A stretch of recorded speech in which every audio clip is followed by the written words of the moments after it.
on Rick's Reviews. 17's entertainment expert Rick Bentley joining us in studio now with his review of If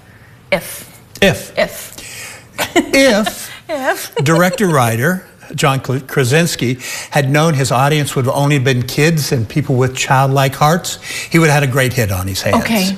It's a story about imaginary friends who kids, as they grow older, forget. And so they're kind of lost. And there's an effort made to reunite those imaginary friends with their kids. All that's a beautiful, sweet story. It's a reminder of we should, even no matter how old we get, we should, hang on to that childlike innocence a little bit in our heart. I love that part of it. The problem is, most of the people going in to see the movie are going to carry the baggage of maturity. Right. We're going to have forgotten about being childlike. And so all the reality parts of the movie become crashing into us. It centers around a young girl by the name of Bee, played by Kaylee Fleming. Okay. She's a 12-year-old. She's had a tragedy with her mother, and now her father's in the hospital with what they're only describing as a broken heart. And so we have all that going on while she meets a guy by the name of Cal, who lives in an apartment above where she's staying with her grandmother, who's helping all these imaginary friends. Well, she focuses on all that. What I'm having trouble with is while her father's in the hospital, even the day he goes for his major procedure, whatever it is, she's not there. And so that reality keeps crashing into the fantasy part of it. I love the characters. There's a big blue character, a big purple character named Blue, voiced by Steve Carell. I mean, everybody, Blake Lively, you name it, have done voices with this. Okay. The characters are great. I love the idea of imaginary friends, but I think the problem comes, and two things.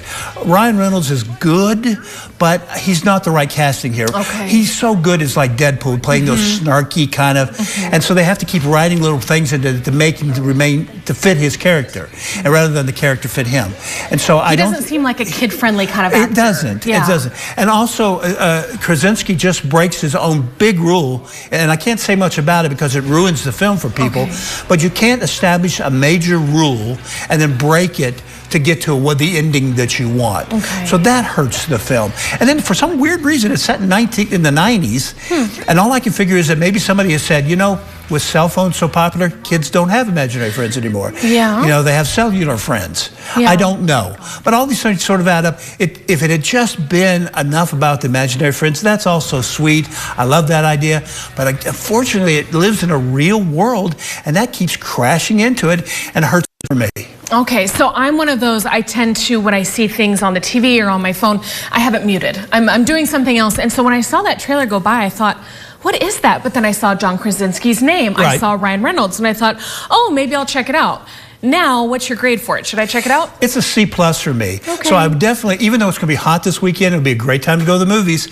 I think this is one you should just wait for it to come on streaming or come on television. It's not that big enough that you really need to see it on a big screen. It's not that good enough that you need to see it on a big screen. Okay. Well, thank you so much, Rick. We always love your reviews. We'll see you next week. All right. All right.